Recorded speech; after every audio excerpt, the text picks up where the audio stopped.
पिछले वीडियो में हमने बात किया था कि हमारा जो कभी कभी एक मोमेंट आता है जिसमें ये फिजिकल वर्ल्ड हमको अच्छा नहीं लगता है, हमको बहुत ज़्यादा पेनफुल लगता है और इसमें इसमें से आज़ादी पाने के लिए मन करता है। तो वो जो समय है जिसमें फिजिकल वर्ल्ड आपके लिए अच्छा नहीं लगता है, आपको यहाँ रहने के लिए अच्छा नहीं लगता है, वो मोमेंट बहुत ही कम आता है, कम लोगों को आता है, सबको भी नहीं आता है। फिर कोई कोई बहुत ज़्यादा ट्राई करते रहता है कि मुझे मैं वो मोमेंट पा जाऊँ, लेकिन वो पा नहीं पाता है। और किसी और कोई ट्राई भी नहीं करता है, किसी को ऑटोमेटिक मिल जाता है। तो इतना हम पढ़ चुके थे स्पिरिचुअल प्लेन्स में। आज हम इसका आगे रीड करेंगे। कोई भी इंटेलेक्चुअल जिम्नास्टिक हो गया या फिर कोई भी इसे हमारा फिलोसॉफी हो गया, ये सब पढ़ के हम ये जो फ्रीडम हम चाहते हैं वो हम पा नहीं पाएंगे, क्योंकि इसके लिए मिनिमम जो क्राइटेरिया है वो ये है कि क्रिटिकल सर्टेन स्टेज। जब तक हम क्रिटिकल सर्टेन स्टेज यानी उसको शॉर्टकट में CCS बोलते हैं, जब तक वो हम वहाँ तक हम नहीं पहुँच जाएंगे तब तक कोई भी मतलब कोई भी भगवत गीता आपको समझाने के लिए कोशिश कर रहा है, कोई भी बड़ी बड़ी स्क्रिप्चर आपको समझाने के लिए कोशिश कर रहा है, कोई थियोलॉजी आपको यानी क्या बोलते हैं उसको फिलोसॉफी आपको समझाने के लिए कोशिश कर रहा है, आपको समझ में नहीं आएगा, क्योंकि उसके लिए कुछ क्राइटेरिया होता है और वो है CCS। तो अभी क्वेश्चन आता है कि हम CCS तक पहुँचेंगे कैसे, क्या कौन सी मेथड को फॉलो करने के बाद हम CCS में पहुँचेंगे। तो इसके लिए भी जेनोगा बात करता है कि रीडर को प्रयास करना पड़ेगा, रीडर को खुद मतलब जो भी वो प्रयास कर रहा है उसको परीक्षण करना होगा, यानी छानबीन करना पड़ेगा कि मैं जो परीक्षण कर रहा हूँ उसका वजह से क्या मतलब वो ऑब्जर्व कर रहा है, क्या उसका माइंड में कुछ चेंजेस आ रहा है, उसको खुद को ये मतलब देखना पड़ेगा। और फिर कड़ी मेहनत से हमेशा हमेशा के लिए, कभी उसको ऐसा नहीं कि मैं 2 दिन करके बंद कर दूंगा जेनोगा प्रैक्टिसेस करना, क्योंकि जेनोगा प्रैक्टिसेस का असर खट से नहीं आ सकता, लेकिन आएगा कुछ दिन बाद और ज़रूर आएगा, ये पक्का बात है। और एक बात जेनोगा में लिखा गया है कि बहुत सारे लोग मतलब स्कूल में आश्रम में गुरु पकड़ते हैं, अरे क्या होना चाहते हैं, ज्ञान पाना चाहते हैं, एनलाइटनमेंट होना चाहते हैं, फ्रीडम पा मतलब होना चाहते हैं। लेकिन जो फ्रीडम है ना, एनलाइटनमेंट है ना, ये एक बाई प्रोडक्ट की तरह है।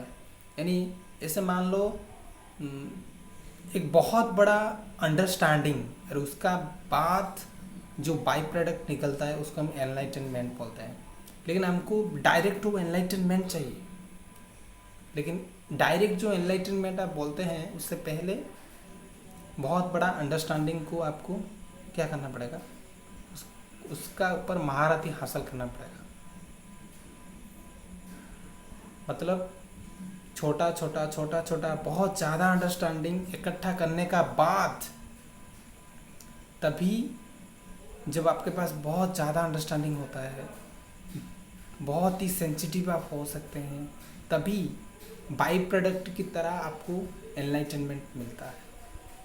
तो लेकिन हमको डायरेक्ट वो चाहिए, समाधि चाहिए, डायरेक्टली क्या चाहिए, कंसंट्रेशन, धारणा, ध्यान, ये सब हमको डायरेक्टली चाहिए। लेकिन उसके लिए कुछ बेसिक स्टेप्स है जो कि CCS क्रिटिकल सर्टेन स्टेज, जब तक हम CCS में नहीं पहुंच जाएंगे तब तक ये सब ऐसा है बस जैसे कि हम छोटे बच्चे को जो कि जिसको एडिशन नहीं आता, जिसको छोटा सब्सट्रैक्शन नहीं आता, और उसको हम हायर मैथ पढ़ा रहे हैं, यानी +2 का या फिर +3 का हम मैथ पढ़ा रहे हैं जो कि उसका माइंड में जाने वाला नहीं है।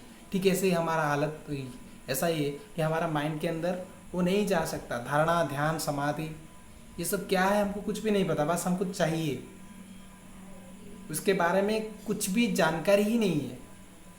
वो स्टेट कैसा होता है, वो स्टेट किसको मिलता है, तो जेन योगा आपको प्रैक्टिसेस बताएगा, यानी वो करेक्ट नॉलेज बताएगा। ऐसा कौन सा वे आप फॉलो करेंगे जिसके ज़रिए आप वो ब्लेस्ड मोमेंट का फ़ायदा उठा सकेंगे। ब्लेस्ड मोमेंट यानी जब ये जो आता है कि दुनिया में छोड़ छाड़ के चला जाऊँ, कभी सुसाइड करने के लिए मन कर रहा है, कभी कुछ करने के लिए मन, उस समय आपका माइंड एकदम सेंसिटिव होगा और खट से पकड़ेगा कि अभी मेरा माइंड में क्या चल रहा है। तो ब्लेस्ड मोमेंट का फ़ायदा उठाने के लिए हमको सीसीएस तक पहुंचना पड़ेगा। जब तक वो हम नहीं पहुंच जाएंगे तब तक ये मोमेंट का फ़ायदा हम नहीं उठा सकते हैं।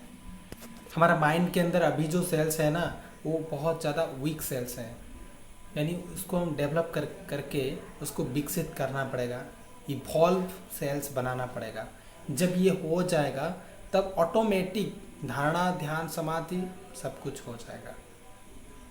लेकिन उसके लिए पहले हमको कुछ बेसिक प्रैक्टिसेस को फॉलो करना पड़ेगा। तो ये जेन योगा में बताया गया है। डायरेक्टली कुछ लोग होते हैं कि वो प्रैक्टिस करना चाहते हैं कि धारणा, ध्यान, समाधि डायरेक्ट प्रैक्टिस करते हैं। तो क्या होता है पता है, कभी कभी अनकॉन्शियसली वो घुस जाते हैं किसके अंदर, समाधि के अंदर घुस जाते हैं, लेकिन उनको पता ही नहीं चलता ये क्या है, मेरे साथ क्या हो रहा है, ये सब अनकॉन्शियसली हो रहा है।